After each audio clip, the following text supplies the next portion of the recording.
ஓடி ஓடி உட்கலந்த ஜோதியை நாடி நாடி நாடி நாடி நாட்களும் கழிந்து போய் வாடி வாடி வாடி வாடி மாண்டு போல சின்ன நாமஜபத்தை நம்ம சொல்லிட்டு ஆரம்பிக்கலாம். சித்தர்கள் நாமஜபம், சரிங்களா? நான் சொல்கிறேன், அதை அப்படியே நீங்கள் சொல்லுங்கள். ஓம் மகதீசாய நம, ஓம் மகதீசாய நம, ஓம் மகதீசாய நம, ஓம் நந்தீசாய நம, ஓம் நந்தீசாய நம, ஓம் நந்தீசாய நம, ஓம் திருமூல தேவாய நம, ஓம் திருமூல தேவாய நம, ஓம் திருமூல தேவாய நம, ஓம் திருமூல தேவாய நம, ஓம் திருமூல தேவாய நம, ஓம் திருமூல தேவாய நம, ஓம் கரூர் தேவாய நம, ஓம் கரூர் தேவாய நம, ஓம் கரூர் தேவாய நம, ஓம் கரூர் தேவாய நம, ஓம் கரூர் தேவாய நம, ஓம் கரூர் தேவாய நம, ஓம் பதஞ்சலி தேவாய நம, ஓம் பதஞ்சலி தேவாய நம, ஓம் பதஞ்சலி தேவாய நம, ஓம் பதஞ்சலி தேவாய நம, ஓம் பதஞ்சலி தேவாய நம, ஓம் பதஞ்சலி தேவாய நம, ஓம் ராமலிங்க தேவாய நம, ஓம் ராமலிங்க தேவாய நம, ஓம் ராமலிங்க தேவாய நம, ஓம் ராமலிங்க தேவாய நம, ஓம் ராமலிங்க தேவாய நம, ஓம் ராமலிங்க தேவாய நம, ஓம் சுப்பிரமணியர் தேவாய நம, ஓம் சுப்பிரமணிய தேவாய நம, ஓம் சுப்பிரமணியர் தேவாய நம, ஓம் சுப்பிரமணிய தேவாய நம, ஓம் சுப்பிரமணியர் தேவாய நம, ஓம் சுப்பிரமணிய தேவாய நம, ஓம் சுப்பிரமணியர் தேவாய நம, ஓம் சுப்பிரமணிய தேவாய நம, ஓம் சுப்பிரமணியர் தேவாய நம, ஓம் சுப்பிரமணிய தேவாய நம, ஓம் வராகி அம்மன் திருவடிகள் போற்றி போற்றி, ஓம் வராகி அம்மன் திருவடிகள் போற்றி போற்றி, ஓம் வராகி அம்மன் திருவடிகள் போற்றி போற்றி, ஓம் அம்மன் திருவடிகள் போற்றி போற்றி, ஓம் வராகி அம்மன் திருவடிகள் போற்றி போற்றி, ஓம் வராகி அம்மன் திருவடிகள் போற்றி போற்றி, ஓம் வராகி அம்மன் திருவடிகள் போற்றி போற்றி, ஓம் வராகி அம்மன் திருவடிகள் போற்றி போற்றி, ஓம் முருகா, ஓம் முருகா, ஓம் முருகா, ஓம் முருகா, ஓம் முருகா, ஓம் அருள்வாயாக அருள்வாய். அருள். நானும் உங்களை மாதிரி தான் இந்த மாதிரி ஸ்போர்ட்ஸ்லாம் இருந்திருக்கேன். அப்போ வந்துட்டு இந்த மாதிரி வெளியிலலாம் போய் தங்கி இருந்திருக்கேன். அப்போ வந்து பசியின் அவஸ்தை அப்படின்னு சொல்லிட்டு தெரியும். அது வந்துட்டு வள்ளலார் தான் வந்துட்டு முழுக்க வந்துட்டு ஏழை எளிய மக்கள் பசியோடு இருந்தால் அவங்களால எதுவுமே செய்ய முடியாது அப்படின்னு சொல்லிட்டு பசிச்சு வர்றவங்களுக்கு சாப்பாடு கொடுக்கணுங்கிற ஒரு கான்செப்டை கொண்டு வந்தது வள்ளலார். அதுக்கு முன்னாடியே தர்மத்தின் மூலியமாக தான் வந்துட்டு நிறைய விஷயங்கள் செஞ்சுருக்காங்க. ஒவ்வொன்றுத்துக்கும் பரிணாம வளர்ச்சின்னு ஒன்று இருக்குல்ல, சரிங்களா? அப்போ நமக்கு பார்த்தீங்கன்னா மனிதனுக்கு பரிணாம வளர்ச்சி ஞானம். ஞானம்னா என்ன அப்படிங்கிறத பற்றி நம்ம எல்லாருமே தெரிஞ்சுக்கணும், சரிங்களா? ஒவ்வொன்றுத்துக்கும் பரிணாம வளர்ச்சி இருக்கும். மனிதனுடைய பரிணாமம் ஞானம். இப்போ ஒரு மரம் வரணும்னா நம்ம என்ன செய்யணும்? ஒரு விதை போடணும், கரெக்டாக? விதை போட்டால் தான் அது என்ன ஆகும்? விருட்சமாகி வரணும். அப்போ நாம் வந்துட்டு நாளைக்கு இப்படி இருக்கணும் அப்படின்னு அப்படி இருக்கணும் அப்படின்னா நம்ம என்ன செய்யணும்? நாமளும் அந்த மாதிரி நினைக்கணும், சரிங்களா? அதுதான் விதை.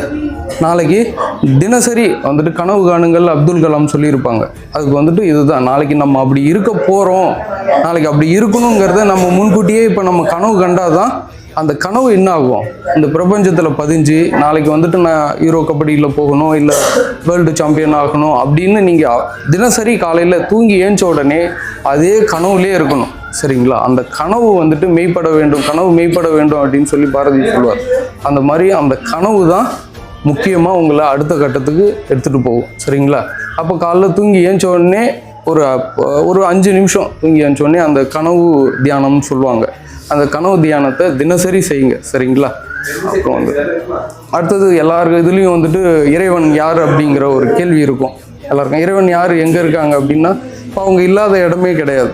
இப்போ இங்கே இல்லையா? இருக்காங்க, எல்லா இடத்துலையுமே இருக்காங்க, சரிங்களா? எங்கே முக்கியமாக இருப்பாங்கன்னா சுத்த தேகத்தில் அப்படின்னு சொல்லுவாங்க. எந்த தேகம்? நம்ம தேகம் வந்துட்டு எல்லா வித குணக்கேடுகளும் நமக்கு இருக்கும், சரிங்களா? அப்போ குணக்கேடுகள்னால் என்னது? கோபம் வரும், நிறைய பேருக்கு கோபம் இருக்கும், போட்டி இருக்கும், பொறாமை இருக்கும். இது எல்லாமே கலந்தது தான் மனித தேகம். அப்போது ஒரு குறிப்பிட்ட காலகட்டத்தில் இப்போ ஓகே, அந்த குறிப்பிட்ட காலகட்டத்தில் நீங்களே ஒவ்வொன்றத்தையும் அனுபவத்தின் மூலியமாக ஒவ்வொன்றா வந்துட்டு விலக்கி வச்சுக்கணும், சரிங்களா? அந்த விலக்கி வைக்க உங்களுக்கு ஒரு அந்த உள்ளொலி பெருகும். உயிரொலி உள்ளொலி அப்படின்னு சொல்லிட்டு 2 விஷயங்கள் இருக்குது. அப்போது உள்ளே வந்துட்டு ஒரு மிகப்பெரிய ஒரு உள்ளொலி பெருகி நீங்கள் என்ன நினைக்கிறீங்களோ அது அப்படியே உடனே சக்ஸஸ் ஆகும், சரிங்களா? அப்போ வந்துட்டு நம்மள்ட்ட இருக்கிற குணக்கேடுகள் என்னென்ன குணக்கேடுகள் அப்படி இருக்குது அப்படிங்கிறத நீங்களாவே ஒரு பட்டியல் போட்டு அந்த குணக்கேடுகளை கொஞ்சம் கொஞ்சமாக நம்மளை விட்டு அகற்றிடணும். அப்போ வந்துட்டு கெட்டது எது எதெல்லாம் நம்மளை விட்டு போகுதோ நல்லது நிறைய விஷயங்கள் நம்மள்ட்ட வந்துக்கிட்டே இருக்கும். சரிங்களா? அப்போ நல்லது வர வர நல்லது தான் நடக்கும். சரிங்களா? இந்த பிரபஞ்சம் நீங்கள் நம்ம என்ன கொடுக்குறோமோ அதை பல மடங்காக ஆக்கி நம்ம கையில் கொடுக்கும். கரெக்டாக? இந்த பிரபஞ்சத்துக்கு அதுதான் தொழில். எதை கொடுத்தாலுமே பல மடங்கு ஆக்கி கொடுக்கும். அது நம்ம வீட்டில் எல்லாருமே நம்ம பார்த்துருப்போம். சரிங்களா? ஏன்னா இது நல்லது கெட்டதை சார்ந்து சில விஷயங்கள். அப்போ வந்துட்டு இப்போ நம்ம ஊரில் விவசாயங்கள்லாம் பண்ணுவாங்க, நம்ம பார்த்துருக்கோமா? நிறைய விஷயம் விவசாயம் பண்ணும்போது இல்லை தென்னை மரம் வைப்போம். தென்னை மரம் வைக்கும்போது என்ன வைப்போம்? ஒரே ஒரு செடி தான் வைப்போம். கரெக்டுங்களா? ஒரு செடி அது குறிப்பிட்ட காலம் கழித்து என்ன ஆகும்? மரமாகி நிறைய காய் கொடுக்குது. கரெக்டாக? ஊரில் அதேமாரி நம்ம இந்த பயிர் இல்லை வந்துட்டு நெல் எல்லாம் அறுப்பாங்க, பார்த்துருக்கீங்களா? அதில் வந்துட்டு ஒரு மூட்டை தான் விதைப்போம் நம்ம. ஆனால் அது குறிப்பிட்ட காலம் கழித்து 100 மூட்டையாக மல்டிபிள் பண்ணி கொடுக்குது. அப்போ மல்டிபிள் பண்ணி கொடுக்கறது எது? நேச்சர். கரெக்டா?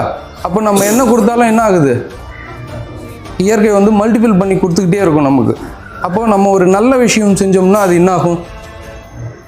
நிறைய நல்ல விஷயங்கள் நமக்கு வந்துக்கிட்டே இருக்கும். ஒரு கெட்ட விஷயங்கள் செஞ்சாலும் அது என்ன ஆகும்? நிறைய கெட்ட விஷயங்கள் மல்டிபிள் பாய் இறைவன் வந்துட்டு நமக்கு கொடுத்துக்கிட்டே இருப்பார். அப்போ நம்ம நல்லது செய்ய போகிறோமா கெட்டது செய்ய போகிறோமா? நம்ம கையில் தான் இருக்குது. அப்போது நிறைய நல்ல விஷயங்கள் நம்ம செஞ்சுக்கிட்டே போனோம்னா அது ஒரு காலகட்டத்தில் அது மல்டிபிள் ஆகி அந்த குறிப்பிட்ட காலகட்டத்தில் நிறைய மல்டிபிள் ஆகி உங்களுக்கு நல்லதே தான் நடக்கும். சரியா? அப்போ நாளைக்கு நமக்கு ரொம்ப நல்லா இருக்கணும் அப்படின்னா நம்ம இன்னையிலேருந்து என்ன பண்ணணும்? ஏதாவது ஒரு நல்ல விஷயங்கள் நம்ம தினசரி நம்ம செஞ்சுக்கிட்டே இருக்கணும். இன்னைக்கு லைஃப்பில் வந்துட்டு ஒரு முடிவு பண்ணிங்க, தினசரி நான் ஏதாவது ஒரு நல்ல விஷயங்கள் செய்வேன் அப்படின்னு சொல்லிட்டு ஒரு முடிவு எடுத்துகிட்டு நிறைய நல்ல விஷயங்களை நம்ம இன்னையிலேருந்தே செஞ்சுக்கிட்டே போகலாம். இந்த ஒரு வாய்ப்பை வந்துட்டு ஐயா கொடுத்ததுக்கு ரொம்பவும் மகிழ்ச்சி. நான் நிறைய டைம் வந்திருக்கேன். இந்த மாதிரிலாம் நிறைய கஷ்டப்படும் போது அந்த சாப்பாட்டுக்கு எவ்வளோ கஷ்டங்கிறது நல்லா அதை நான் நிறைய உணர்ந்திருக்கேன். அதனால் இந்த ஒரு வாய்ப்பை வந்துட்டு ஐயா கொடுத்ததுக்கு ஐயாவுக்கும் நன்றி. இந்த வாய்ப்பை உங்களுக்கு கொடுத்ததுக்கு உங்களுக்கும் நன்றி. ஐயா சொன்னாலும் கேட்டிங்களா? மனசில் பதிஞ்சு வச்சுட்டு பிற்காலத்தில் நம்ம இதெல்லாம் என்ன செய்யணும்? செஞ்சு இதை மாதிரி நாம் நிறைய பேருக்கு என்ன செய்யணும்? செய்யணும். பாம்பின் வாயினும் நவின்றெழுந்த அக்ஷரம் ஈன்ற தாயும் அப்பரும் எடுத்துரைத்த மந்திரம் தோன்றுமோர் எழுத்துளே சொல்ல வெங்குதில்லையே. ஓம் நமச்சிவாய ஓம் ஓம் நமச்சிவாய ஓம் நமச்சிவாய ஓம் ஓம் நமச்சிவாய ஓம் நமச்சிவாய ஓம் ஓம் நமச்சிவாய ஓம் நமச்சிவாய ஓம் ஓம் நமச்சிவாய. நமச்சிவாய அஞ்செழுத்தும் நிற்குமே நிலைகளும் நமச்சிவாய மஞ்சு தஞ்சும் புரணமான மாய்கையை நமச்சிவாய அஞ்செழுத்தும் நம்முள்ளே இருக்கவே நமச்சிவாய உண்மையை நன்குரை செய்தாதனே. ஓம் நமச்சிவாய ஓம் ஓம் நமச்சிவாய ஓம் நமச்சிவாய ஓம் ஓம் நமச்சிவாய ஓம் நமச்சிவாய ஓம் ஓம் நமச்சிவாய ஓம் நமச்சிவாய ஓம் ஓம் நமச்சிவாய. இல்லை இல்லை இல்லை என்று இயம்புகின்ற ஏழைகள் இல்லை என்று நின்ற ஒன்றை இல்லை என்னலாகுமோ? இல்லை அல்ல என்றும் அல்ல இரண்டும் ஒன்றி நின்றதை எல்லை கண்டு கொண்டோரினி பிறப்பதிங்கு இல்லையே. ஓம் நமச்சிவாய ஓம் ஓம் நமச்சிவாய ஓம் நமச்சிவாய ஓம் ஓம் நமச்சிவாய ஓம் நமச்சிவாய ஓம் ஓம் நமச்சிவாய ஓம் நமச்சிவாய ஓம் ஓம் நமச்சிவாய. கார கார கார கார காவல் ஊழி காவலன் போர போர போர போர போரில் நின்ற புண்ணியன் மாற மாற மாற மாற மரங்கள் ஏழும் எய்த ஸ்ரீராம ராம ராம ராம ராம என்னும் நாமமே. ஓம் நமச்சிவாய ஓம் ஓம் நமச்சிவாய. சாமியோட பேர் வந்து அவள் அம்மா அப்பா பேர் வந்து எஸ்ஐக்கு முத்து, ஊர் கோயில்பட்டி. அவருக்கு படிக்க தெரியாது, எழுத தெரியாது. ஆனால் அத்தனை லாங்குவேஜையும் பல உருவம் எடுப்பார். எடுக்கும்போது சைனீஸ் பேசுவார், இங்கிலீஷ் பேசுவார், மலையாளம் பேசுவார். ஆனால் எழுத படிக்க தெரியாது. யாராட்டும் எந்த வந்தாங்கன்னா அந்த ஒரு வார்த்தை பேசுவார். மற்ற மாதிரி அண்ணன் நம்ம ரவீன மாதிரி ஒரு எண்ணம் உள்ள ஆளுகள் மாதிரி எங்கள் சாமி எண்ணம் உள்ள ஆளுகள். எப்படி வந்து உங்கள் மாதிரி யங்ஸ்டரை வந்து ரவீனனுக்கு பிடிக்குமோ அதே மாதிரி சேம் ஒரு ஆர்வம் உள்ள ஆள் தான் எங்கள் குருநாதரும். பசங்களுக்காக உங்களை மாதிரி பசங்களுக்காகவே சாமி வந்து தன் வாழ்க்கையை அர்ப்பணிச்சிட்டு என்ன கொடுத்தா இவன் வந்து மேலே வருவான், எதை சொல்லிக் கொடுக்கணும் அப்படின்னு எண்ணத்தில் தான் அவர் குடும்பத்துக்கு அவர் பெரிய பணக்காரர். எல்லாத்தையும் உதறிட்டு குடும்பத்தையும் விட்டு பையன்லாம் வெட்டி விட்டுட்டு பொண்டாட்டிலாம் விட்டுட்டு உங்கள் மாதிரி ஸ்டூடெண்ட்டுக்காகவே நல்ல ஒழுக்கத்தை கற்றுக் கொடுக்கறதுக்காகவே வந்து தவத்தில் இருக்கார். அவருக்கு வந்து சாப்பாடும் கிடையாது, அவர் தூங்கவும் மாட்டார், சாப்பிடவும் மாட்டார், ரசிக்கவும் மாட்டார். அப்படிங்கும்போது அவருக்கு சம்பத்தி எதுக்கு, பணம் எதுக்கு, காசு எதுக்கு, புகழ் எதுக்கு? ஒரு வாழ்தே வந்து சாப்பாடுக்கும் ஆனந்தத்துக்கு தான். ரெண்டுமே அது வெறுத்தவர். இந்த மாதிரி ஒரு நிலையில் உள்ள ஆள் வந்து உங்களுக்கு ஒரு சில விஷயத்த சொல்லுதாருன்னா அதை நீங்கள் கடைப்பிடிச்சி மேன்மடைஞ்சு மேலே போகணுன்றதுக்காக தான். மற்ற மாதிரி நீங்கள் மேலே போனதுனால எங்களுக்கு இவருக்கு ஒரு கிடமோ இது சொல்கிறதுனால எனக்கு ஒரு கிடமோ கிடைக்க போகுதில்லை, உங்களுக்கு தான் கிடைக்க போகுது. அதை கிரியேச்சு அதை லைஃப்பில் ஃபாலோ பண்ணி உயர்நிலைக்கு போங்க. அதுதான் எங்களுக்கு ஒரு இது. சாமி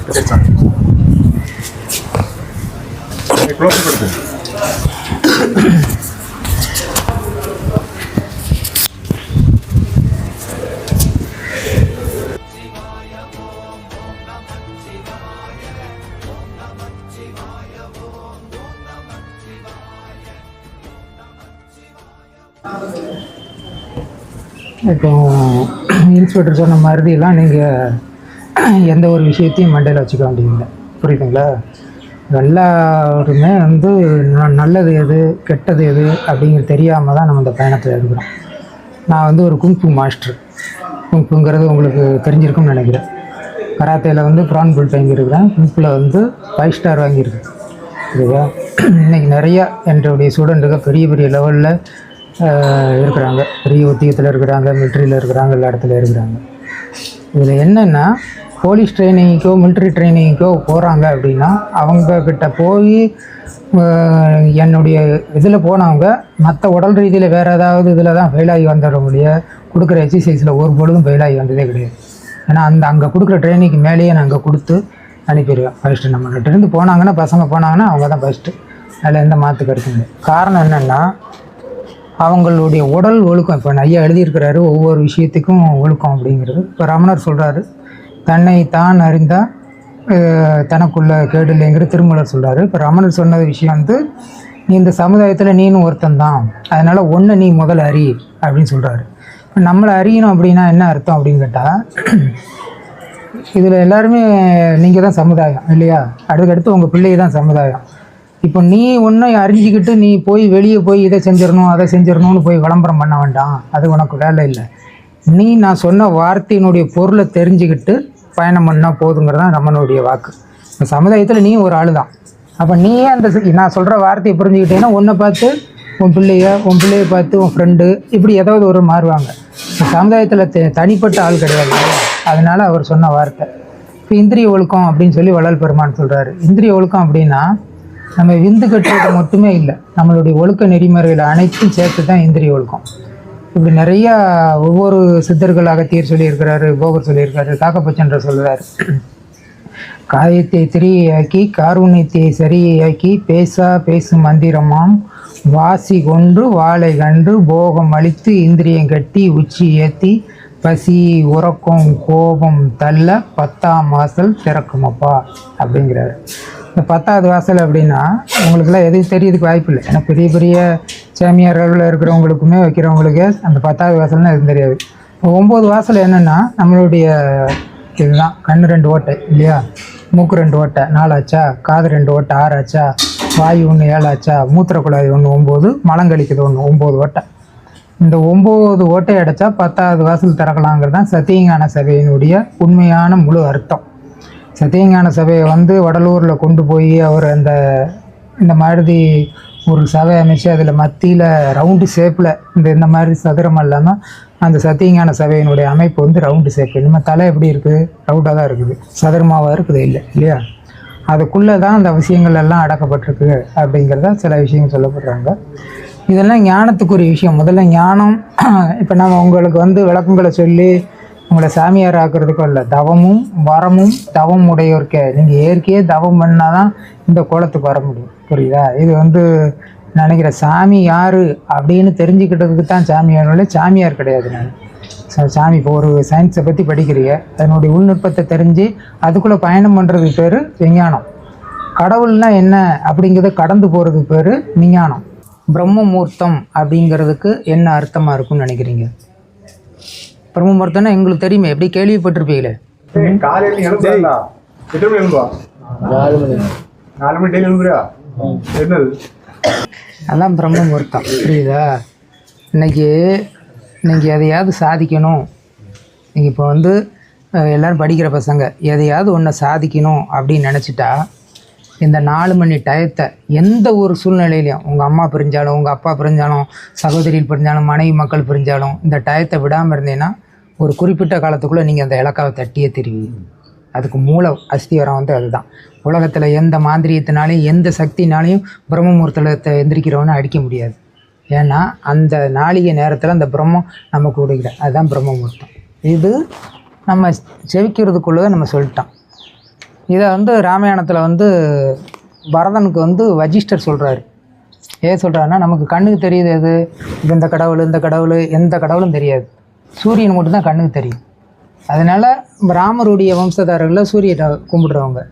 இப்போ நம்ம தமிழ்நாட்டை எடுத்துக்கிட்டோம் அப்படின்னாச்சுன்னா, தமிழ்நாடு கேரளா எல்லாமே பரசுராமருடைய பூமி. இந்த நான் டிஸ்ட்ரிக்ட் ஃபுல்லாகவே வந்து சந்திர சம்பந்தம் உள்ளவங்க. சந்திரனுக்கும் இது வந்து சூரிய இது கிடையாது. நம்ம ஏரியா வந்து சூரிய கிடையாது, சந்திரன்.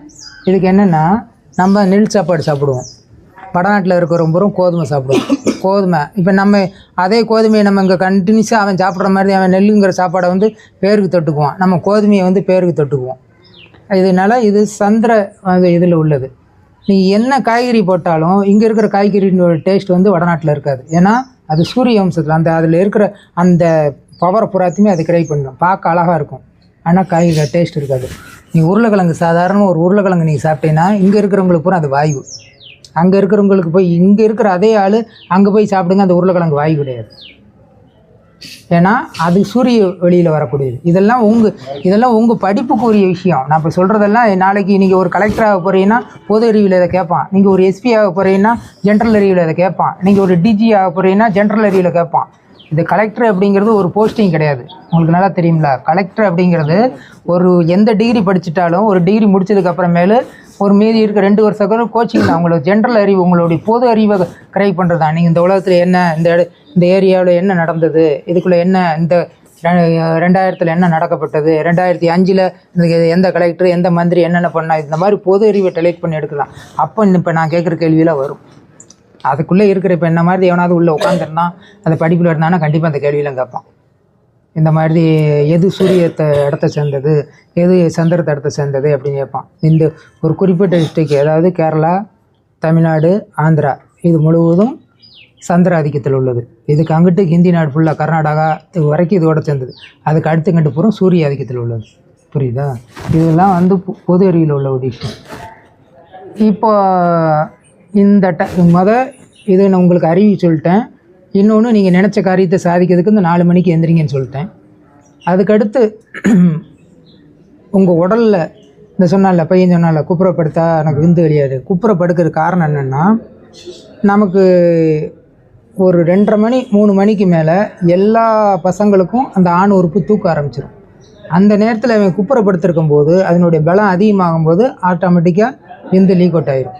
இவன் கனவு கண்டாலும் கனவு காங்கலைனாலும் உணர்வில் இருந்தாலும் உணர்வு இல்லைனாலும் லீக் அவுட் ஆயிரும். இப்போ நீங்கள் இதை கம்பல்சரியாக தெரிஞ்சுக்கணும். ஏன்னா நீங்கள் எல்லாம் கபடி பிளேயர், கும்பு விளையாடுறவனாலும் சரி, கராத்தே விளையாடுறனாலும் சரி, கம்பு விளையாடுறனாலும் சரி, ஒருத்தனை போய் அடிக்கணும்னா நம்மக்கிட்ட விந்து பலம் இருந்தால் தான் அவனை போய் செலுத்த முடியும். இதுதான் அது இந்திரிய ஒழுக்கத்தில் அது மெயினானது.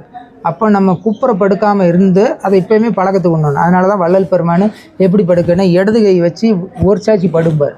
அது படுக்கிற விவரம் வரைக்கும் வள்ளல் பெருமான் சொல்லியிருக்கிறாரு. அப்படி நீ திருப்பி எந்திரிச்சு படுக்கணும்னா எந்திரிச்சு உட்காந்து வலது கை வச்சு திருப்பி படுத்துக்கோம்பார்.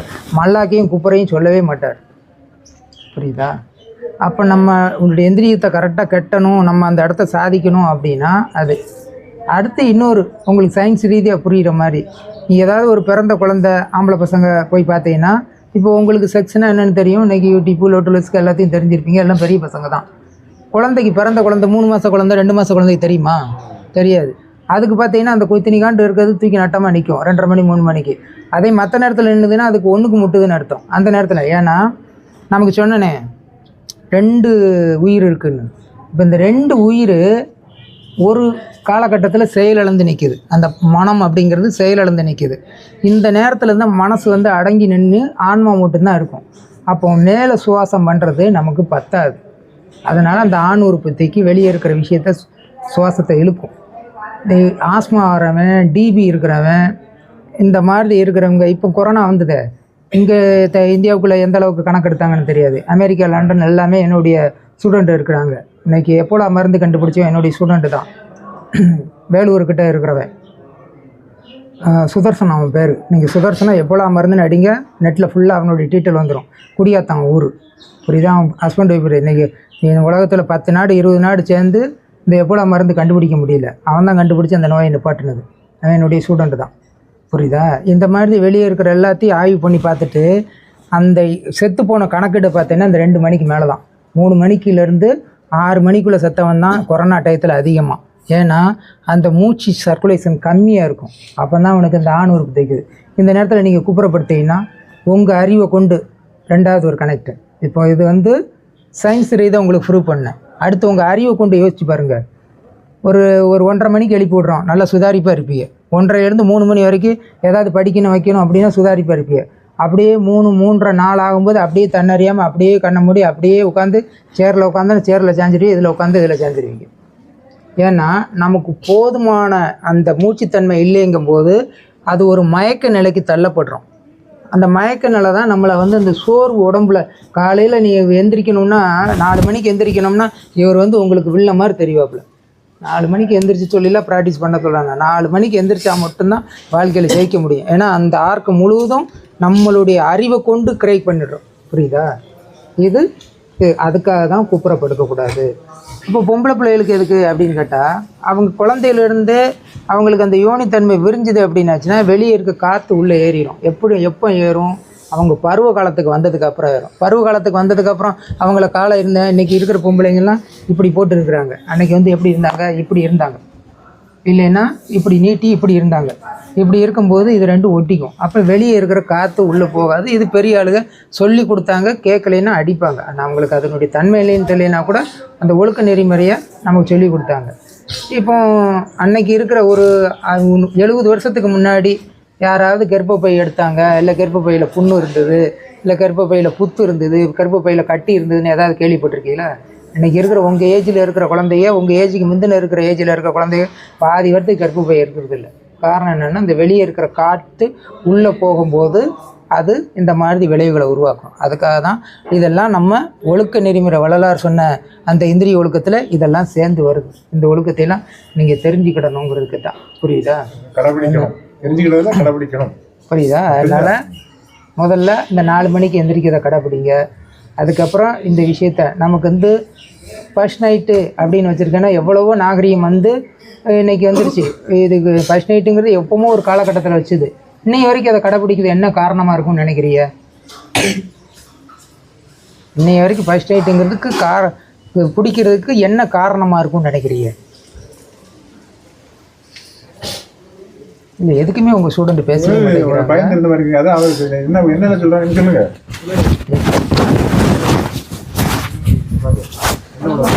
பழக்கம் என்ன பழக்கம்? அந்த பழக்கத்தினால சீரன்னு சொல்றியா? அது இல்லை, வேற காரணம் இருக்குமான்னு யோசிங்க. காரணம் இருக்கும் இல்லையா? இப்போ நம்ம முன்னோர்கள் தான் நம்ம முதல் நாள் வச்சாங்க, அன்னைக்கு தான் ஏன் சேரன்னு சொல்லிருந்தாங்க அப்படி சொல்லி யோசி. கொஞ்சம் யோசி. ஃபர்ஸ்ட் நைட் முதல் ராத்து ஆணும் பெண்ணும் சேர்றாங்க. ஏன் நீங்களே உங்களுக்குள்ளேயே பேசிட்டீங்கன்னா அடுத்த தலைமுறையே நீங்கள் படுத்தாலும் படுக்கலைனாலும் உருவாகிடும். நம்ம வந்து இப்போ உங்கள் அம்மா அப்பா யாருமே நான் உள்பட இவர் உள்பட வந்து மந்திர பிரசாதம் கிடையாது. அப்படியே நம்ம படுக்கும்போது அப்படியே பொண்டாட்டி பிள்ளையும் சேரும்போது, புருஷனும் பொண்டாட்டியும் சேரும்போது எனக்கு இப்படி ஒரு குழந்தை பிறக்க போகுது, ராமர் மாதிரி ஒரு ஆள் பிறக்க போகுதுன்னு ராமருடைய ஐயா எசிக்கு செய்யலை. என்ன மாதிரி ஒரு பையன் பிறக்க போகிறான்னு எங்கள் அப்பன் சுப்பியா பிள்ளை செய்யல, அவரை மாதிரி பிறக்க போகிறேன்னு வைய செய்யல. இச்சையில் பிறக்க பிச்சை பாத்திரம், ஆணும் பெண்ணும் சேரக்கூடிய அது இச்சை தானே. ஒரு சாப்பாடு சாப்பிட்ற மாதிரி சபலம், அதேமாதிரி காமம் வந்து என்னது, ஆணும் பெண்ணும் சேர்றது ஒரு சபலம் தானே. சபலத்தில் தானே 2 பேர் சேரிய, அதில் சேர்ந்து உருவாகக்கூடிய பிச்சை பாத்திரம் தான் இது, புரியுதா? அது தானாக நீங்கள் சேர்ந்து நீங்கள் என்ன கணக்கு பண்ணாலும் பண்ணலைனாலும் சேர்ந்தேன்னா ஆட்டோமேட்டிக்காக உங்களுக்கு அந்த அமைப்பு இருந்ததுன்னா தானாக வெளியே வருவீங்க நீங்கள். நான் அதை கேட்கல, புரியுதா? ஃபர்ஸ்ட் நைட்டுங்கிறதுக்கு சொல்லப்பட்ட காரணம் என்னன்னா, பகலில் வந்து சூரிய ஒளித்தன்மை பூமியில் விழுகுது, இரவில் வந்து சந்திர ஒளித்தன்மை பூமியில் விழுகுது, புரியுதா? இந்த சூரியனுடைய கிரைத்தன்மை நம்ம உடலில் விழுந்ததுன்னா பிறக்கக்கூடிய குழந்தை உக்கிரமாக இருக்கும், ராட்சச குணமாக இருக்கும், புரியுதா? அமாவாசை, பௌர்ணமி, பிரதோஷம், ஏகாதசி இந்த மாதிரி நாட்களில் உறவு வச்சு பிறக்கக்கூடிய குழந்தை ஒன்று முடமாக இருக்கும்னா அறிவற்றதாக இருக்கும், இல்லைன்னா ராட்சச குணம் பிடிச்சதாக இருக்கும், புரியுதா? அதுக்காக இந்த 4 நட்சத்திரத்தை கணக்கு பண்ணி விளக்கு ஒவ்வொரு விஷயத்தையும். அப்போ சூரியனுடைய தன்மை வெயில் வைக்கையாக தானே இருக்குது. இந்த வெயில் வைக்கான நேரத்தில் ஒரு குழந்தை 2யும் சேர்ந்து சனிச்சா எப்படி இருக்கும்? அந்த குழந்தை உக்கிரமாக தானே இருக்கும். அதனால தான் நமக்கு அதை ஃபர்ஸ்ட் நைட்டுன்னு வச்சாங்க. இது விஞ்ஞான ரீதியில் கண்டுபிட்ட விஷயம். இன்னொரு விஷயத்துக்குள்ள நம்மளுடைய விஞ்ஞான ரீதியில் நம்மளுடைய பாரம்பரிய பண்பாடுன்னு இருக்கு இல்லையா, ஒரு பெண்ணு ஒரு ஆணை முழுசாக பார்க்கக்கூடாது, ஒரு ஆண் ஒரு பெண்ணை முழுசாக பார்க்கக்கூடாது. இது நம்ம தமிழர்களுடைய சம்பிரதாயம். இப்போது இன்றைக்கி தான் விளக்கு இந்த இதெல்லாம் வந்தது. அன்றைக்கி என்னது, ஒரு கை விளக்கு தான். இந்த கை விளக்கில் ஒரு பெண்ணை முழுசாக பார்க்க முடியுமா? நிர்வாணமாக தெரியாது. ஒரு ஆணை முழுசாக பார்க்க முடியுமா? தெரியாது. ஏன் பார்க்கக்கூடாது? இவங்க 2 பேரும் புருஷன் பொண்டாட்டி தான் அப்படின்னா, மறுநாள் இவங்க போய் வேறு பெண்ணை பார்க்கும்போது நம்ம பொண்டாட்டி இருந்தாலும் அந்த எண்ணத்தினுடைய அந்த அவங்களுடைய உருவத்தை சிந்தையில் பதிக்கக்கூடாதுங்கிறதுக்கு நம்மளுடைய கலாச்சாரம், விஞ்ஞானத்தில் சொல்லப்பட்ட கலாச்சாரம். சொன்னது விஞ்ஞானத்தில் நம்மளுடைய உக்கிரம் உடம்புல இருக்கிறது. இப்போ 2வது சொல்கிறது நம்மளுடைய கலாச்சாரம். காரணம் என்னென்னா, அந்த ஆணும் பெண்ணுடைய தன்மையை முழுசான இன்றைக்கி அப்படி இல்லையே, ஃபுல்லாக எல்லாத்துலேயும் வீடியோலையும் எதிரியே வந்துருச்சு. அந்த மாதிரி வர்றது காலத்துக்கட்டத்தில் அவங்களுக்கு அறிவு வளர்ச்சியே இருந்தது, ஆனால் அதனுடைய தன்மை இல்லை. நீங்கள் பழைய கோயில்களில் போய் பார்த்தீங்கன்னா, நீங்கள் ராஜகோபுரங்கள்லாம் பழைய கோயில்களில் போய் பாருங்கள், இந்த ஊராக இருக்கட்டும் இந்த ஊராக இருக்கட்டும், அதில் நிறுவனமாக ஆண் படம் பெண் படம் 2 பேரும் சேர்ற மாதிரி இதெல்லாம் ஏன் போட்டாங்க அப்படின்னா, அது கோயிலுங்கிறது சாமி கையெடுத்து கும்பிட்றது. அந்த இடத்துல ஏன் செக்ஸ் படமாக வச்சாங்கன்னா, இப்போ உங்களுக்கு யூடியூப்பில் இந்த மாதிரி இருக்கிற மாதிரி அப்போல்லாம் கிடையாது.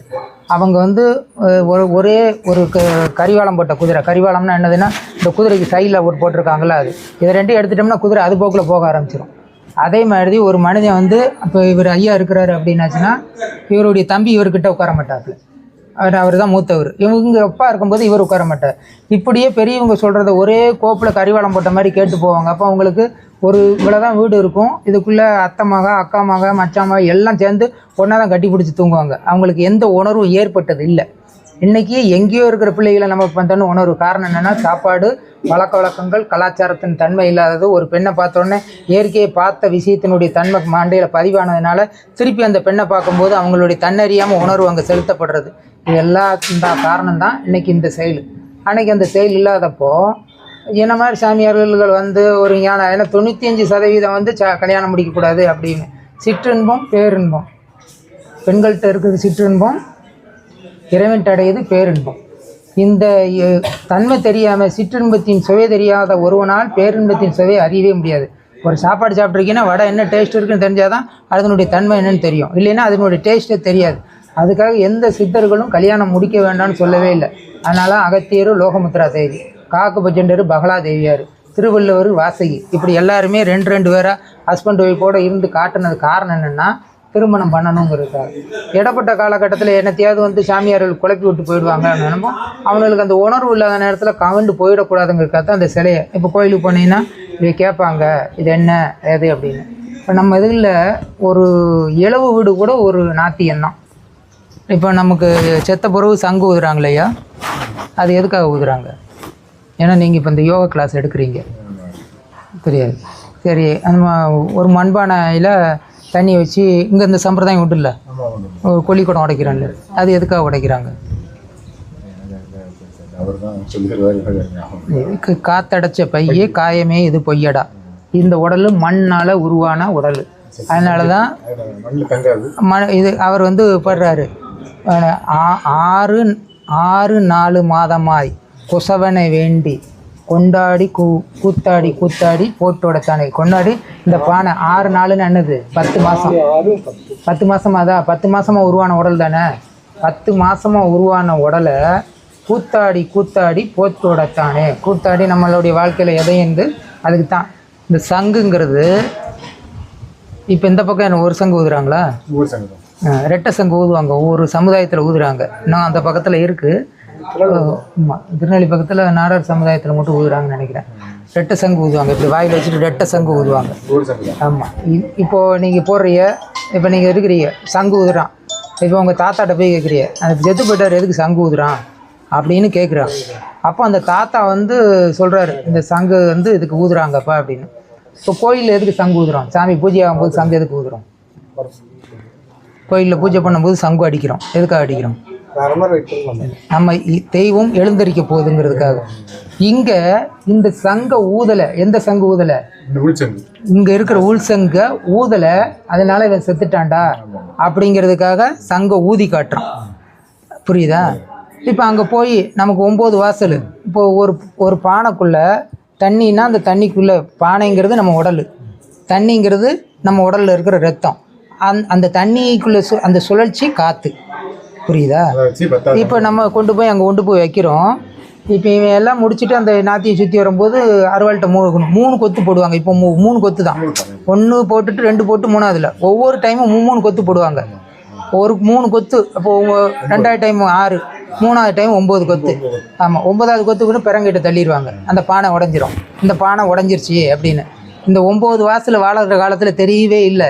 அதனால கொத்தி கொத்தி அந்த காற்றும் தண்ணியும் வீணாகி போயிடுச்சு. மொத்தத்துக்கு பானை செத்து போச்சு, இந்த சரீரம் செத்து போச்சுங்கிறதுக்காக நம்ம சுடுகாட்டு நாத்தியத்தில் இவ்வளவு சம்பிரதாயம் அடக்கப்பட்டிருக்கிறாங்க.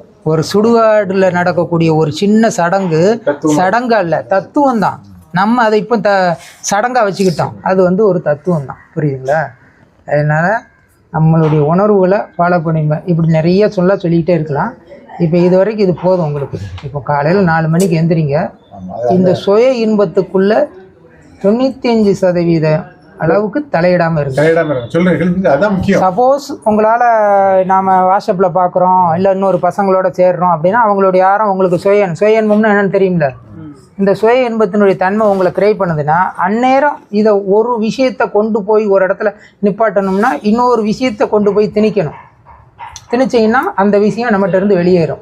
இப்போ உங்களுக்கு காம உச்சத்துக்கு வந்து சுய இன்பம் இருக்கணும்னு முடிவு வரும்போது நீங்கள் கபடியில் இந்த இடத்துல நம்ம செவிக்கணும்னு நினச்சிங்கன்னா நம்ம இன்னைக்கு முதல் நாள் நீங்கள் கையடிச்சிட்டு போய் மறுநாள் உட்காந்தீங்கன்னா உங்களுக்கு இழப்பு வந்துடும். அப்போ உங்களுடைய பலம் என்ன ஆச்சுங்கிறது உங்களுக்கு தெரிஞ்சிடும். 3வது நாள் நீங்கள் அந்த வேலையை செய்யவே மாட்டீங்க.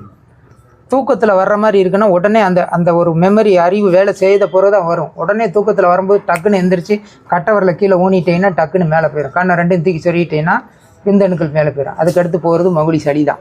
புரியுதா? உயிரணுக்கள் மேலே போயிடுச்சுன்னா நீங்கள் எந்த பலத்தையும் இழக்க வேண்டியது இல்லை. புரியுதா?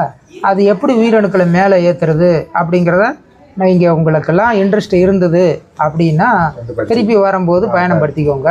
இல்லை நான் திருவண்ணாமலையில் கிளாஸ் வாரம் எடுக்கிறேன், யாரும் நல்லா ஐயாவை கூட்டு கூட வந்து நீங்கள் தங்கி ஒவ்வொரு விஷயம் அந்த கேஷேவி ஷாம்பியுமே பயிரனுக்கு அந்த கண்ணை இப்படி மேலே தூக்கி சொல்லிட்டனால நினச்ச விஷயங்களை நம்மளால் சாதிக்க முடியும். புரியுதுங்களா? அந்த மாதிரி சில இதுக்கு என்னென்ன இது எப்படி பண்ணணும், இப்படி தூக்கி தொட்டு இப்படி அடித்தோம்னா கண் நரம்பு வந்து போகும். அதை முறைப்படி பயிற்சி எடுத்து பண்ணிக்கலாம். புரியுதா? அப்போது நமக்கு ஒவ்வொரு விஷயம் முதல்ல இந்த இது நமக்கு 10 ஆற்றல் இருக்குது.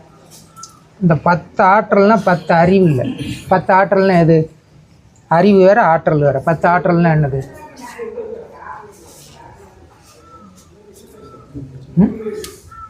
சொல்லு. ஏன் இவங்க என்ன பண்ண போகிறாங்க? சக்திங்கிறது பலம். அது வந்து நம்ம செலுத்தக்கூடிய பவரை பொறுத்து இருக்குது. ஆற்றலுங்கிறது பிரதிம்பம். இப்போ நீ என்கிட்ட பேசிக்கிட்டு இருக்கிற, ஒரு கையை கொண்டு அதை பிடிச்சிக்கிட்டு இருக்கிற, இன்னொரு கையில் கேமரா எடுத்துக்கிட்டு இருக்கிற. இப்போ எத்தனை வேலை பார்க்குற? 1 வாய் 1 2 கண் 1. இப்போ இதே மாதிரி ஒரே நேரத்தில் 10 வேலைகள் செய்யக்கூடியது தான் மனிதனுக்குள்ள ஆற்றல். ஒரே நேரத்தில் கார் ஓட்டுவான், கரெக்டாக ஆக்சிலேட்டர் முடிப்பான், கரெக்டாக பிரேக் வைப்பான், கண் பார்வையில் இருக்கும், ஒருத்தர்கிட்ட ஃபோனில் பேசிகிட்டு இருப்பான், பின்னால் இருக்கு பதிச்சுவான். இதே மாதிரி மனிதனுக்கு மட்டும். அதே மாதிரி இன்னும் இந்த 84 லட்சம் பேரில் ஒரு உயிரினங்களுக்கு 20 ஆற்றல் இருக்குது. நமக்கு 10 இருக்கிற மாதிரி 20 இருக்குது. இதை என்னென்னு அவங்க அறிவை கொண்டு யோசித்து அடுத்து என்னை சந்திக்கும் போது கேளுங்க. புரியுதா? எல்லாத்தையும் நானே சொல்லிட்டோம்னா உங்கள் அறிவுக்கு வேலையே இல்லாமல் கொஞ்சம் யோசிச்சுட்டு இருங்க. சுவாமி வருவோம், கண்டிப்பாக வருவாங்க. புரியுதா? நீங்கள் நடந்துக்கிடுற பசி இருந்தால் தான் அதில் வரோம், தண்ணி குடிக்க முடியும். பசி இருந்தால் தான் சாப்பிட முடியும். பசியே இல்லைன்னா சாப்பிட்றதுக்கு மனம் வருமா? வாங்குவீங்க அந்த சாப்பாடு வாசத்தை கண்ட உடனே கொஞ்சோண்டு எடுத்து சாப்பிட்டுட்டு ஓரமாக வச்சுருவீங்க. அதெல்லாம் இங்கே ஒரு பாதி பேருக்கு தான் பசி இருக்குது, இன்னும் பாதி பேருக்கு பசி இல்லை. பசி வரட்டும். பசி வந்தால் தான் சோறு போட்டால் அது சாப்பிட முடியும். சொல்லு. பக்குவப்படலை தான் மனுஷன் ஒருநிலைப்படுத்துறதுக்குள்ள தன்மை என்ன அப்படின்னா, நீ எந்த விஷயத்தை நோக்குறியோ அந்த விஷயம் ஒரு நிலை. இப்போ நீ எதோ ஆகணும்னு நினைக்கிற, கபடி பிளேயர் ஆகணும்னு நினைக்கிறியா, எஸ்பி ஆகணும்னு நினைக்கிறியா, டிஎஸ்பி ஆகணும்னு நினைக்கிறியா, கபடி பிளேயர். இந்த விஷயத்தை உன் சிந்தையில் பதிவு பண்ணிக்கிட்டே இருக்கணும். அப்போ பதிவு பண்ணிக்கிட்டே இருக்கும்போது வெளியே இருக்கிற கிளாரிட்டி உன்னை டச் ஆகாது. உனக்கு காம உணர்வே வந்தாலும் உன்னால் அதில் செலுத்த முடியாது, உன்னுடைய எண்ணம் இதில் செலுத்தும். புரியுதா? நீ அந்த இலக்காவை தட்டுற வரைக்கும் இதுக்கு பேர் தவம்னு பேர். இப்போ நீங்கள் தவம்னா எல்லோரும் என்ன நினைக்கிறீங்க அப்படின்னா, இந்த ஜெபம் பண்ணுறதுக்கு பேர் இல்லை. ஒரு 10 நிமிஷம் உட்காந்து பேர் தியானம். ஒரு 10 நிமிஷம் உட்காந்து மனசை ஒடுக்கி உட்காந்துருக்கீல்ல, எப்படி ஒரு நாள், அதுக்கு பேர் தியானம், தவம் இல்லை. தவம்னா என்னங்கிறது இப்போ ஐயாவே இப்போ தான் தெரிஞ்சுக்கிட்டாரு. தவம்னா என்னதுன்னு சொல்லி கிட்டத்தட்ட ஒரு 6-7 வருஷ காலமாக இந்த இதில் இருக்கிறாரு. தவம்னா எதை நோக்குறியோ அதில் அந்த இலக்காவில் நீ நிற்கிற வரைக்கும் செய்கிறது பேர் தவம். ஒரு 4 மணிக்கு எந்திரிக்கேன்னு வச்சுக்கோ, இந்த 4 மணி வரைக்கும் நான் உயிர் மூச்சு நிற்கிற வரைக்கும் 4 மணிக்கு ஒரு நாள் கூட நான் விட மாட்டேன் அப்படிங்கிற பேர் நீ உனக்கு ஒரு வாழ்க்கையில் நீ ஒரு தவம் பண்ணிக்கிட்டு இருக்க. இந்த தவத்தினுடைய பிரதிபிம்பம் எதை சேரும்? உன் வாழ்க்கையில் எல்லா விஷயத்தையும் வெற்றி அடைக்கிறதுக்கு ஒரு ஆயுதமாக இருக்கும். எப்படி ஆயுதமாக இருக்கும்? இன்றைக்கி மகாபாரதம் இந்த மாதிரி ராமாயணம் இதெல்லாம் பார்த்துருக்கியோ இல்லைன்னா கேட்டிருப்பேன். அவங்கெல்லாம் அம்பையும் வில்லையும் தூக்கிக்கிட்டே போகலை. அம்பையும் வில்லையும் தூக்கிட்டே போனாங்க. அவங்க நினைக்கும் போது வில்லு கைக்கு வந்துடும். அவங்க என்ன எண்ணுறாங்களோ அந்த எண்ணத்தில் அம்பு கைக்கு வந்துடும். இலக்காவை கரெக்டாக பார்த்து விடுவாங்க. அதுக்கப்புறமேல அதை ரெண்டையும் போட்டுவாங்க. கையில் வேல்கம்பை தூக்கிக்கிட்டோ, கையில் அருவாளை தூக்கிக்கிட்டோ, கையில் ஈட்டியை தூக்கிக்கிட்டோ போகலை. அதெல்லாம் படை வீரர்கள். நம்ம ஈட்டியை தூக்கிக்கிட்டு கேடயத்தை தூக்கிக்கிட்டு ஓடி போனவங்கெல்லாம் அவங்களுக்கு கீழே இருந்த படை வீரர்கள். இப்போ அங்கே இருக்கிற ஸ்தானத்தில் இருக்கிற சக்கரவர்த்திகள், அரசன், மகாராஜா, மந்திரி இவங்கெல்லாம் நினச்ச உடனே ஆயுதத்தை தனக்குள்ளே கொண்டு வருவாங்க.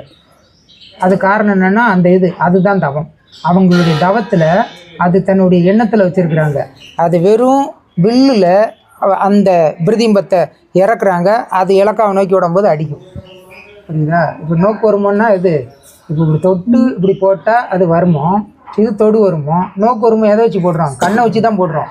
கண்ணை வச்சு என்ன இடத்துல குத்துறோமா? இல்லை. என்னுடைய கருவிலையும் உன்னுடைய கருவிலையும் ஒன்றா சந்திக்கும் போது நான் என்ன மைண்டில் எண்ணியிருக்கணும் அதை செய்யணும்னு ஒன்றை வச்சு செய்ய சொல்கிறேன். 7ஆம் அறிவு படத்தில் பார்த்துருப்பேன். அந்த மாதிரி அதுக்கு உடனேலாம் நடக்காது. அதுக்கு காலையில் எழுந்திரிச்சு அந்த கண்ணுக்கு என்னென்ன ஆகாரம் கொடுக்கணுமோ அதுக்குள்ளே இதை கொடுக்கணும். கண் சுத்தி பண்ணணும். காலையில் அந்த சூரிய பழுத்து வரும்போது அந்த பழம் மாதிரி இருக்கிறத பார்க்கணும். அக்கா வடிவில், ஏன்னா நான் நோக்குருமத்தில் இருந்தேன்.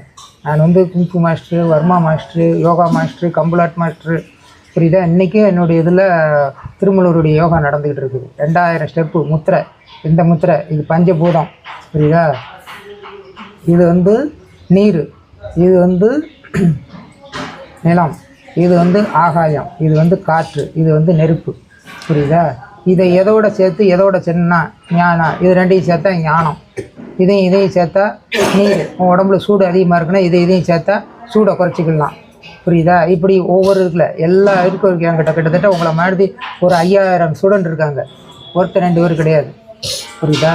அவங்களுடைய எண்ணம் ஒரு சாதாரணமாக ஒரு பெண்ணுக்கிட்ட உடலுறவு இருக்கணும்னா கூட சும்மா போய் இருக்கிறதுக்கு ஆடு மாடு நாய் மாதிரி கிடையாது. மனிதனுக்குன்னு ஒரு தர்மம், மனிதனுக்குன்னு ஒரு சக்தி, மனிதனுக்குன்னு ஒரு பிரதிபிம்பம் இருக்குது. அதை முறைப்படி அந்த நாள் நேரம் இதுகளெல்லாம் கரெக்டாக போனால் தான் அது இருக்கும். எந்த நேரமும் செய்கிறதுக்கு அது ஒரு உணர்வும் கிடையாது. புரியுதா? ஒரு குழந்தை, நீ ஒரு பிறக்கக்கூடிய குழந்தை பிரகலாதன் மாதிரியோ இல்லை விஸ்வாமித்திர மாதிரியோ இல்லை அகத்திய மாமுனி மாதிரியோ வரணும்னா அதுக்கு நீயும் உன் மனைவியும் தயாராக இருக்கணும்.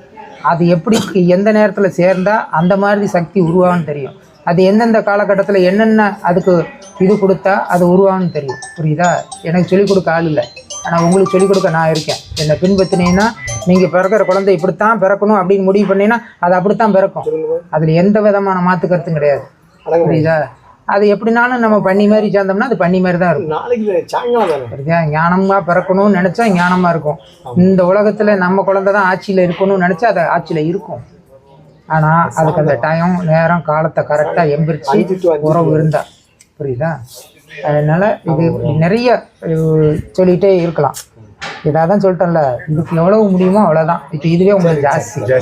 நீங்கள் இப்போ கேட்டீங்க அப்படின்னா மறுதடவை நான் திருப்பி கேட்டீங்கன்னா கண்டிப்பாக உங்களுக்கு இதில் எத்தனை பேர் திருப்பி பதில் சொல்கிறீன்னு தெரியாது. ஆனால் நான் கண்டிப்பாக இதை திருப்பி கேட்பேன். நான் திருப்பி வந்தோம்னா அன்றைக்கி என்னெல்லாம் சொன்னேன்னு கேட்பேன். இப்படி வாய்க்குள்ளேயே உங்களுக்குள்ள முணங்கினீங்கன்னா நீங்கள் வாய்க்குள்ளேயே முணங்கிட்டு நீங்களே இருந்துட்டு போயிடுங்க. எனக்கு நீங்கள் தேவையில்லை. உங்களுக்கு நான் தேவைன்னா என்னை எடுத்துக்கோங்க. புரியுதா? எனக்கு நீங்கள் தேவையில்லை. உங்களுக்கு நான் தேவை. நான் கஷ்டப்பட்டு நான் உங்களுக்காக தான் இருக்கேங்கிறத ராமர் சொல்லிட்டாப்புல. உங்களுக்கு தேவை. நீங்கள் ஸ்கூலில் போய் படிக்கிறீங்கன்னா இதை போய் யார்கிட்டையும் கேட்க முடியாது. ஒரு செக்ஸ் வச்சுருக்கீங்க அப்படின்னா அதை போய் யார்கிட்டையும் கேட்க முடியாது. ஏன்னா நல்லா உங்கள் அறிவை கொண்டு யோசிச்சு பாருங்கள். உங்களுக்கெல்லாம் அக்கா தங்கச்சி இருப்பாங்க. உங்கள் தங்கச்சி உங்கள் அக்கா இதுக்கு யார் சொல்லிக் கொடுக்குறா? உங்கள் அம்மா தான் சொல்லிக் கொடுக்குறாங்க. அவங்க தலையை குளிச்சுட்டாங்கன்னா இப்படி துணி வைக்கணும், இந்த மாதிரி இருக்கணும்னு குழந்தைகளை பெற்று பேர்காலம் வரைக்கும் அவங்க பார்க்குறாங்க. உங்கள் அப்பா அம்மா என்ன செய்கிறாங்க? நீங்கள் வயசுக்கு வந்த உடனே இப்படி இருக்கணும், இப்படி ஒழுக்கமாக இருக்கணும்னு சொல்லான்னா ஈக்கோ எல்லாருக்குமே அந்த இவங்ககிட்ட நம்ம ஜகஜமாக பேசி தோளில் கை போட்டு பேசினா நாளைக்கு கூட்டு வந்து இந்த பிள்ளை நல்லா இருக்கான்னு கேட்பானே அப்படிங்கிற ஈக்கோ. இவங்ககிட்ட சகஜமாக பழகினா அப்படின்னாச்சுன்னா இதுக்கான ஈக்கோ. புரியுதா? அதனால ஒவ்வொரு இது தகப்பட்டையும் கேட்க முடியாது. இது வாத்தியார்கிட்ட போய் கேட்கனா வாத்தியாருக்கு தெரிஞ்சால் சொல்லுவான், தெரியலன்னா அதிக பிரச்சனையாக பேசுறதை கம்மிடுறான். புரியுதா? ஒரு டாக்டர்கிட்ட போனீங்கன்னா அவன் கேட்பான், பாப்பா வசதி இருக்கிறான்னா அவங்ககிட்ட பிடுங்குற வரையும் பிடுங்கன்னு நினைப்பான். புரியுதா? இதை சொல்லி கொடுக்கத்தான் ஆள் இல்லை. ஓம் நம்ம சிவன்லேருந்து உலகத்தில் எல்லா விஷயத்தையும் சொல்லிக் கொடுக்கறதுக்கு ஆள் இருக்குது. இந்த விஷயத்தை சொல்லிக் கொடுக்க யாருமே இல்லை. புரியுதா?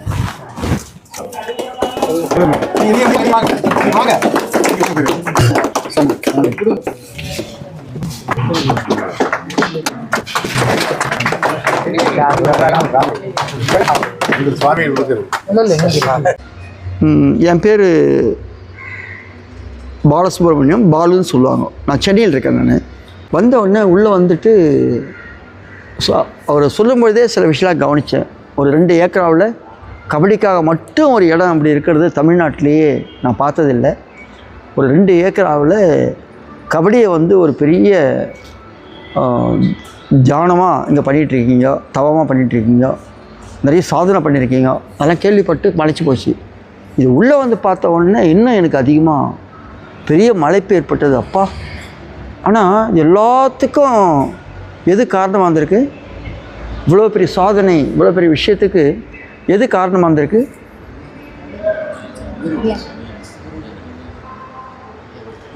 யார் காரணமாக இருந்திருக்காங்க? ரவி ஐயா. அந்த ரவி ஐயாவுடைய ஒருத்தருடைய எண்ணம் இன்றைக்கி இவ்வளோ பெரிய சாதனை வந்திருக்கு இல்லையா?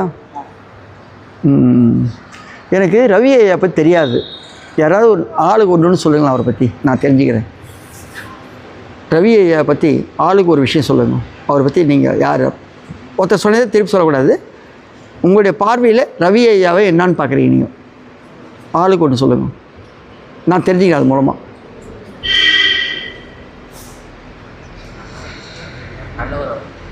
நல்லவர் இல்லை. எப்படி நல்லவர்?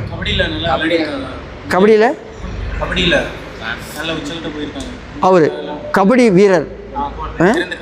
ரவி சிறந்த கபடி வீரர் இந்திய அளவில் இல்லையா? இவர் ஒரு சாதாரண மனிதர் இல்லை, மாமனிதர். மாமனிதர் சொன்னால் பெரிய எண்ணம் வச்சிட்ருக்கிறது. பெரிய எண்ணம் எதுக்காகனா, நான் பெரிய பங்களா கட்டணும், பெரிய கார் வாங்கணும், அந்த பெரிய மனிதர் இல்லை. நிறைய பேர் நல்லா இருக்கணும்னு நினைக்கிறது, எல்லாரும் நல்லா இருக்கணும்னு நினைக்கிறது. அப்படி நினச்ச ஒரு மாமனிதர் தான் அப்துல் கலாம். அவர் தனக்காக நினச்சதே கிடையாது. அவர் எனக்கு இந்த வசதி வேணும், எனக்கு சௌகரியம் வேணும் அப்படின்னு நினச்சதே கிடையாது. அவர் இந்த மக்கள், நாட்டு மக்கள் நல்லா இருக்கணும்னு நினச்சார். அதே மாதிரி ரவி ஐயா அவர் தன்னை அப்படியே அர்ப்பணிச்சுட்டு இருக்கார். அதுக்குன்னு ஒரு விஷயம் வச்சிருக்கார். அதுதான் இந்த கபடி. இதன் மூலமாக ஒரு கபடி மட்டும் நோக்கம் இல்லை, நல்லா புரிஞ்சுக்குங்க. கபடி மட்டும் அவர் நோக்கம் இல்லை. உங்களை மாதிரி இருக்கக்கூடிய இளைஞர்கள், மாணவர்கள், அவங்களுக்கு ஒரு ஒரு லட்சியம் கொடுக்கணும், வாழ்க்கையில ஒரு லட்சியத்தை உண்டாக்கணும்னு நினைக்கிறார். உண்மையா இல்லையா? உண்மையா இல்லையா? இந்த மாதிரி இருக்கக்கூடிய ஒரு ஏழை எளிய சாதாரண மாணவர்கள், இளைஞர்கள், அவங்க வந்து ஒரு லட்சியம் இல்லாமல் இருந்துட்டு இருக்காங்க, ஒரு குறிக்கோள் இல்லாமல் இருந்துட்டு இருக்காங்க. வீட்டு சூழல் அப்படி இருக்குது, அதனால அவங்க வந்து விட்டு போகிறதுக்கு நிறைய வாய்ப்பு இருக்கு. அப்படி இல்லாம அந்த மாணவர்களுக்கு அன்பு காமிச்சு அவங்களுக்கு ஒரு லட்சியத்தை கொடுத்து கொஞ்சம் கஷ்டமா இருக்கும், போய் கட்டாயப்படுத்தி ஆனால் நல்வழிப்படுத்துறது, அந்த மாதிரி ஒரு விஷயத்தை தேர்ந்தெடுத்து அதை உறுதியா 30 வருஷம் பண்ணிட்டு இருக்காருன்னா அது சாதாரண விஷயம் இல்லை. நான் உண்மையாவே அவர் காலில் விழணும்னு நினைக்கிறேன். நான் அந்த உயர்ந்த எண்ணத்துக்கு அவர் காலில் நான் விழணும் அப்படின்னு நினைக்கிறேன். அந்த அளவுக்கு அவருடைய எண்ணம் இருக்கு. அப்படி ஒருத்தருடைய எண்ணத்தினாலதான் நீங்க மட்டும் இல்லை, இதுக்கு முன்னாடி சொன்னாரு, ஒவ்வொரு ஆண்டும் எவ்வளவு பேர் இந்த மாதிரி போறாங்க வெளியில பயிற்சி முடிச்சு, ஒவ்வொரு ஆண்டும் எவ்வளவு பேர் போயிட்டு இருக்காங்க தெரியுமா? அப்படி ஒவ்வொரு ஆண்டும் பயிற்சி முடிச்சு போறவங்க எல்லாருமே பார்த்து சொன்னா அவங்க வாழ்க்கையில நிச்சயமா ஒரு தன்னம்பிக்கையோட, ஒரு வெற்றியோட, ஒரு தெளிவோட போவாங்க இல்லையா? அப்போ அந்த மாதிரி இளைஞர்களுக்கு, மாணவர்களுக்கு அப்படி ஒரு வாழ்க்கையை கொடுத்து அவர் அனுப்பிச்சிட்டு இருக்காரு.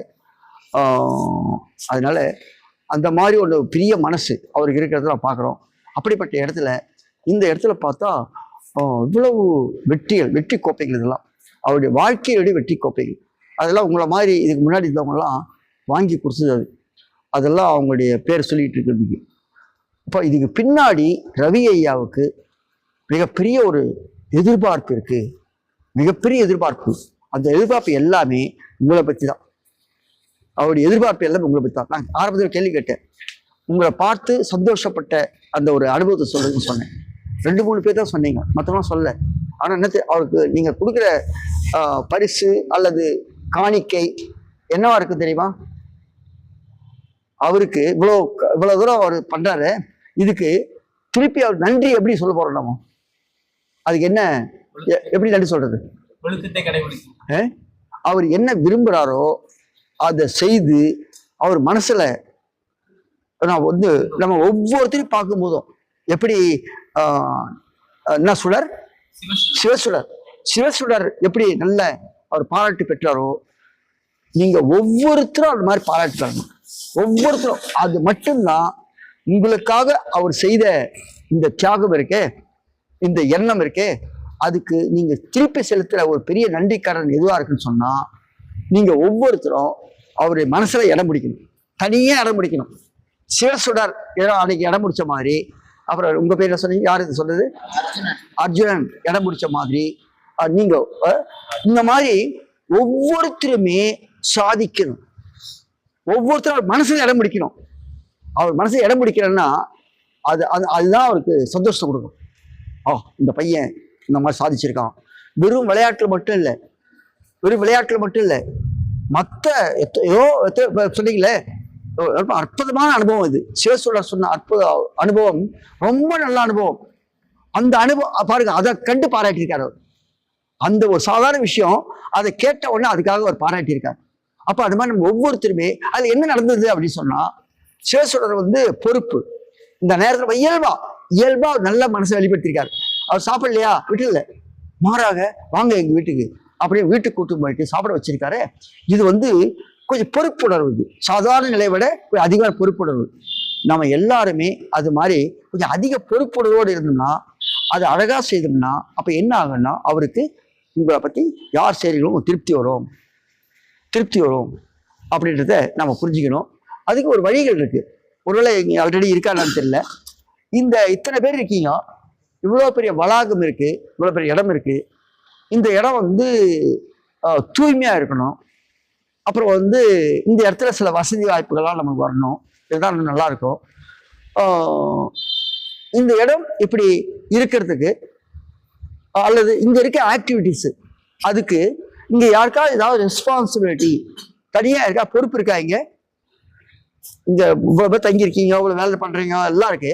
உங்களுக்கு ஏதாவது இங்க இந்த அமைப்பில இருந்து இவர் லீடர், இவர் இதுக்கு பொறுப்பு அப்படி ஏதாவது இருக்கா? சொல்லுப்பா. ராமன் ஒருத்தருக்காரு, தாமு, அவர் தான் எல்லாத்துக்கும் பொறுப்பா? ரவிக்கு அடுத்தது அவர் பொறுப்பு. அது ரவியாவுக்கு அடுத்தது தாமோதரன் தான் எல்லாத்துக்கும் பொறுப்பு, எல்லாத்துக்கும் பொறுப்பு. ஆனா நான் ஒரு யோஜனை சொல்றேன், நீங்க ட்ரை பண்ணி பாருங்க. ஏதாவது இவ்வளோ பெரிய இடம் இருக்குது, இவ்வளோ பேர் தங்கி இருக்கீங்க. இந்த தங்கி இருக்கிற இடத்துல இது வந்து அவங்களுடைய பொறுப்பு.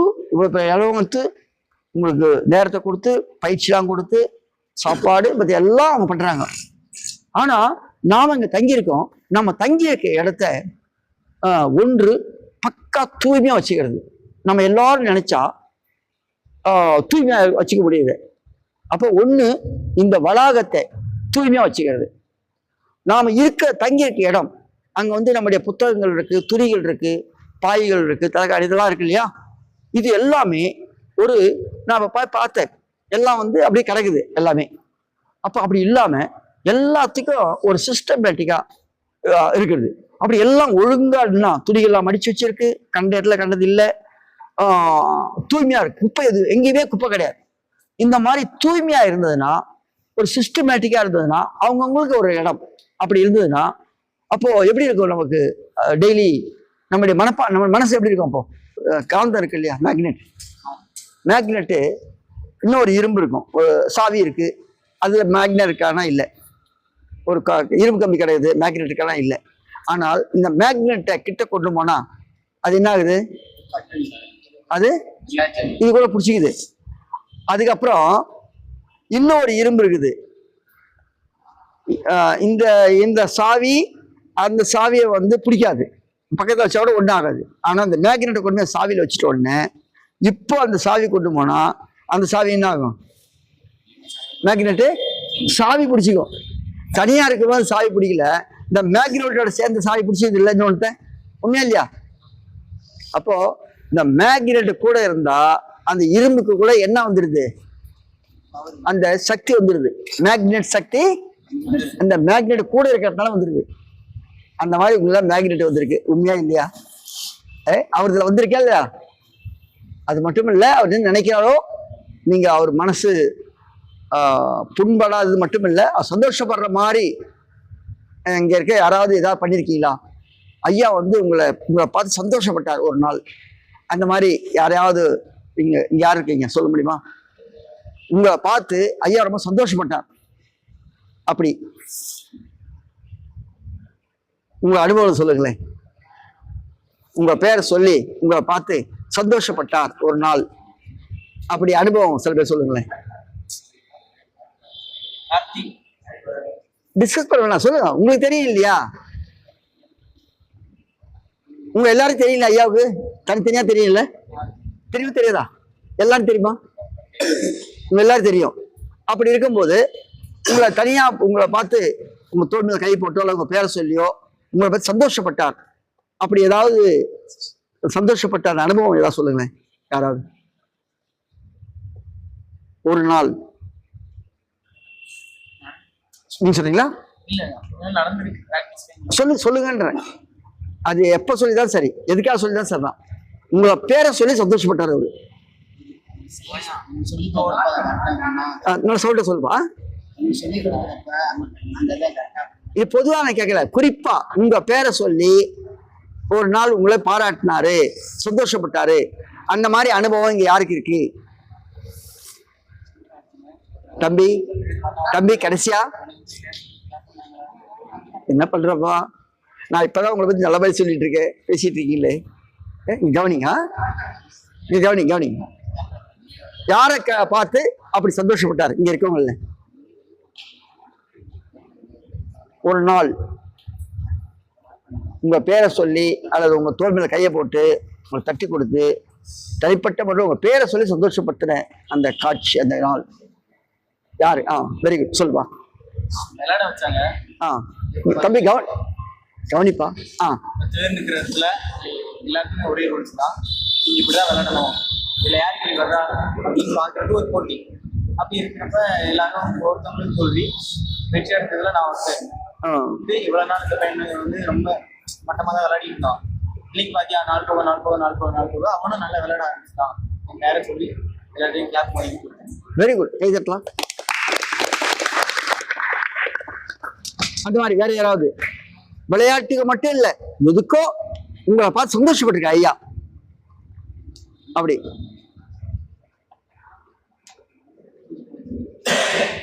யாருக்குமே அந்த அனுபவம் வரலையா? உங்களுக்கு தெரியாத ஐயாவுக்கு? உங்க பேர் தெரியுமா? யார் பேர் ஐயாவுக்கு தெரியாது? இங்க இருக்கவங்கள என் பேர் ஐயாவுக்கு தெரியாது அப்படின்னு நீங்க யார் இருக்கீங்க?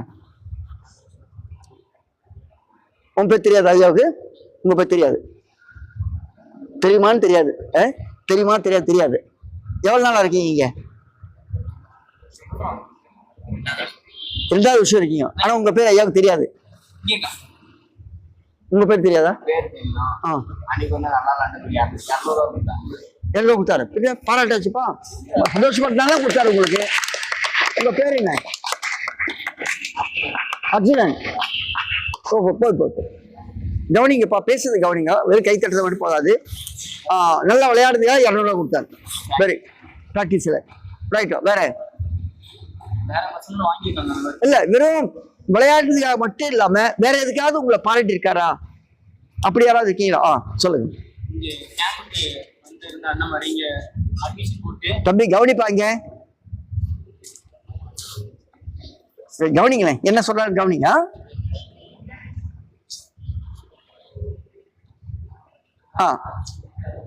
சொல்லு.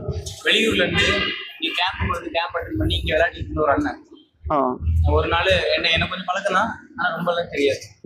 ஒரு நாள் காலையில அவங்க இங்கதான் சாப்பிடுவாங்க, மெஸ் இருக்குல்ல, 5 மெஸ், ஒரு மெஸ் இங்க இருக்கு, பக்கத்துல சாப்பிடுவாங்க. ஒரு நாள் காலைல வரப்ப அந்த அண்ணன் அப்படி ஒரு மாதிரி நிற்கிறாங்க.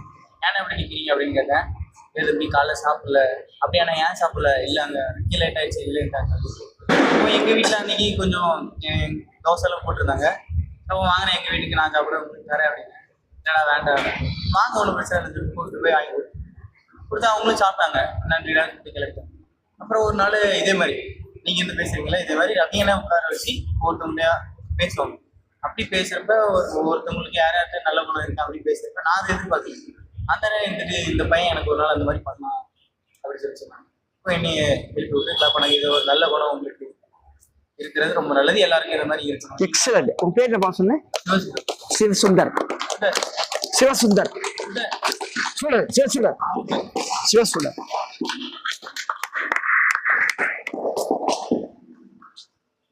அப்புறம் இன்னொரு என்னுடைய நண்பன் ஒருத்தனுக்கும் அந்த மாதிரி மேட்ச் விளையாட போவோம். போன இடத்துல இப்ப எங்க எல்லாருக்குமே கையில காசு கிடையாது. எங்க கிளப்ல இருந்து எங்க மொத்த செலவுக்கும் ஒரு பையனை கொடுத்து அனுப்பிடுவாங்க. அப்படி இருக்கிறப்ப அந்த பையனை தவிர்த்து இன்னொரு பையன் தனியா காசு கொண்டு வந்திருக்கான். கொண்டு வந்து இருக்கிறப்ப அவன் கடையில போய் சாப்பிடணும்னு ஆசைப்பட்டிருக்கான் போல. சாப்பிடணும்னா ஸ்நாக்ஸ் அப்படி அவன் ஒருக்கா ஜூஸ் வாங்கி குடிக்கிறான்னு இருக்கான். சுத்தி பசங்க எடுத்து பார்த்து அவன் டீம் ஃபுல்லாவே அவன் கையில இருந்து காசு மொத்தமா போட்டு எல்லாருக்குமே ஜூஸ் வாங்கி கொடுத்தான். அதை இங்க வந்து மேட்ச் முடிச்சுட்டு பசங்களாம் வந்தப்புறம் இதே மாதிரி பேசினாங்க. அப்ப டீம்ல இருக்க பசங்க சொல்றாங்க, இந்த அண்ணா எங்களுக்கு அந்த மாதிரி வாங்கி தந்தாங்க, அவங்க மொத்தக்கு சாப்பிடாம, அவரு கேஷியரும் கிடையாது, வீட்டுல இருந்து அவங்களுக்கு காசு எங்க எல்லாருக்கும் வாங்கி தந்தாங்க. அவனுக்கும் அன்னைக்கு நல்லா அவர் பயிற்சிக்கு வந்தவரா? பயிற்சி கொடுக்க வந்தவரா? பயிற்சிக்கு வந்தார். எங்க கூட மேட்ச் உங்க கூட பேட்சுக்கு வந்தவர். மேட்சுக்கு வந்தவர் எல்லாம் வாங்கி கொடுத்தாரு. அது ஒரு பாராட்டினா. அவர் இந்த டீம்ல இருக்காரா? உங்க டீம்ல இருக்காரா? இப்போ விளையாடுறாங்க. முன்னாடி இருந்தார். அப்போ வெரி குட். வேற ஏதாவது இந்த மாதிரி? சுடர். என்ன சுடர்? சிவசுடர். உங்க பேர் சொன்னீங்க? அர்ஜுனன். சிவசுடர், அர்ஜுனன். வேற 3-4 சர்டிஃபிகேட் இருக்கும். அதை எப்படி வச்சுக்கிறீங்களா? 5-6 செட் இருக்கு. சரி, எல்லாருக்கும் 5-6 செட் இருக்கு. இது வச்சுக்கிறதுக்கு இடம் இருக்கா உங்களுக்கு? எல்லாரும் வச்சுக்கிறதுக்கு இடம் இருக்கா? லாக்கர் எல்லாருக்கும் லாக்கர் இருக்கா? 1-2 பேர் மட்டும் இல்லை, அது எல்லாருக்குமே இருக்கு லாக்கர். இங்க இப்ப வந்து 32-35 பேர் இருக்கீங்கன்னு நினைக்கிறேன். 32 பேர்ல 2 பேர் போச்சுன்னா 30 பேருக்கு லாக்கர் இருக்கா? லாக்கர் இல்லாத மட்டும் கை தூக்குங்க. எனக்கு இங்க லாக்கர் இல்லை. யார் யாருக்கு? ஓ, இத்தனை பேர் இருக்கீங்களாப்பா? கை நல்லா கை தூக்கணும். நல்லா கை, அப்ப எண்ண முடியும். லாக்கர் கிடையாது. 1 2 3 4 5 6 7 8 9 10 பேர். கை எவ்வளவு? 2-3 பேர் சொன்னீங்க. 10 பேருக்கு லாக்கர் இல்லை. அப்போ எங்க வச்சுக்கிறீங்க உங்க துணியெல்லாம்? துணி புஸ்தகம்லாம் கூட இருக்குல்ல, புக்ஸ் எல்லாம் கூட இருக்குல்ல, எங்க வச்சுக்கிறீங்க? லாக்கர் இல்லாதவர்கள் எப்படி வச்சுக்கிறீங்க? ஒரு பேக்ல போட்டு வச்சுக்கிறீங்க இல்லையா? புக்ஸு துணி எல்லாம் ஒரு பேக்ல போட்டு வச்சுக்கிறீங்க இல்லையா? அப்போ சரி, இங்க இருக்க 35 பேருக்கும் லாக்கர் அல்லது வைக்கிறதுக்காக ஏற்பாடு இருக்கு. அப்படி தேவை இருக்கா இல்லையா? தேவை இருக்கா இல்லையா? தேவை இருக்கு. அந்த மாதிரி நமக்கு தேவைகள் இருக்கு இங்க. ஆனா அந்த தேவைகள் எப்படி பூர்த்தி ஆகும் அப்படின்னா, அந்த தேவைகளை பூர்த்தி ஆகிறதுக்குன்னு ஒரு தகுதி இருக்கு.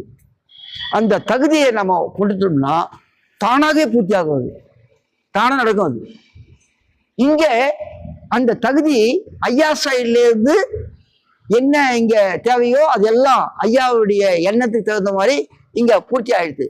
ஆனா உங்களுடைய தகுதி ஒன்று இருக்கு இல்லையா, அது விளையாடுறது மட்டும் தகுதி கிடையாது.